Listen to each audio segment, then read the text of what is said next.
তোমার দিদি তৃণমূলের এখন কাউন্সিলর 96 নম্বর ওয়ার্ডে, তোমার মাও তৃণমূলের সঙ্গে জড়িত ছিলেন কিছুভাবে, তো তুমি বিজেপিতে কিভাবে? কারণ হচ্ছে যে আমার মনে হয় এই মুহূর্তে সঠিক প্রশ্ন যদি কেউ করে, রাজ্যের উন্নয়নের কথা সঠিক অর্থে যদি কেউ বলে এবং সক্রিয় রাজনীতিটা যদি কেউ করে, তাহলে সেটা ভারতীয় জনতা পার্টি। ওটা কি বাইরের বলেই ভারতে কখনোই পুরোপুরি সাকসেসফুল হলো না বামপন্থা? প্রয়োজন নেই, জানো তো, মানে Right. আমার মনে হয় ভারতবর্ষের প্রয়োজন নেই সেটা। রামায়ণ আর মহাভারত তোমার কাছে কেন এতটা ইম্পর্টেন্ট এবং কবে থেকে important? Sita is not a victim.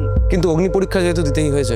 Sita আমাদের ভারতবর্ষের প্রথম সিঙ্গেল ওমেন এবং শি প্রুভড হারসেলফ, প্রমাণ করার জন্য নয়, naturally she was like that, just like India.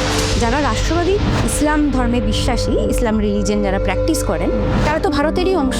সমান তালে ইকুয়ালি তারা আমাদের নাগরিক, তাদেরকে তোষণ কেন করতে হবে? তৃণমূল তোমায় স্পাই করে পাঠায়নি তো বিজেপিতে?